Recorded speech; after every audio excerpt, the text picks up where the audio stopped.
आम आदमी पक्षाच्या वतीने मला आज महानगरपालिका आणि तत्कालीन नगरपालिका यांच्या 2011 ते 2015 पर्यंतच्या भ्रष्टाचाराच्या संदर्भामध्ये मला निवेदन देण्यात आलेलं आहे आणि त्यांचं म्हणणं असं होतं की त्या भ्रष्टाचाराच्या संदर्भात प्रशासनाने अंदाज समितीचा अहवाल आमच्याकडे आलेला आहे।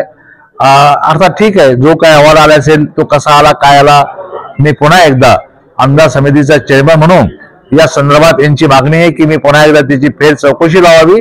मी अंदाज समितीचा चेअरमन म्हणून निश्चितपणे हा समितीसमोर विषय ठेवतो आणि याची फेर चौकशी सुद्धा तातडीने लावायच्या संदर्भात सूचना संबंधित विभागाला करतो आणि या संदर्भाने आयुक्तांनी अहवाल दिला असं यांचं म्हणणं आहे, तर आयुक्ताला सुद्धा महापालिका आपले महसूल आयुक्त यांना चौकशीसाठी या ठिकाणी साक्षीसाठी मी माझ्या समितीसमोर हजर करून घेतो, बोलून घेतो आणि त्यांच्याकडून माहिती घेतो।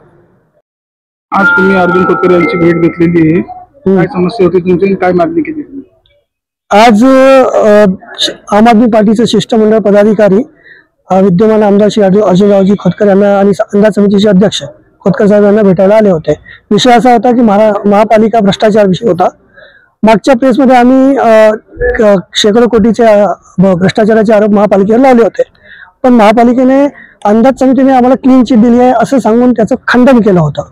तर खोतकर साहेब अंदाज समितीचे अध्यक्ष असल्यामुळे आम्ही त्यांना निवेदन द्यायला आलो होतो की हे परस्पर म्हणतायत, खोटं बोलतायत की खरंच अंदाज समितीने त्यांना क्लीन चिट दिलेली आहे। तर खोतकर साहेब बोलले की असं कोणतंही आम्ही आश्वासन किंवा असं कोणतीही क्लीन चिट आम्ही दिलेली नाही आहे, त्याची चौकशी आम्ही पुन्हा लावू एवढं आश्वासन खोतकर साहेबांनी आम्हाला दिलेलं आहे। माझं नाव तनुज कैलाश बाहेती, आम आदमी पार्टी कार्यकर्ता।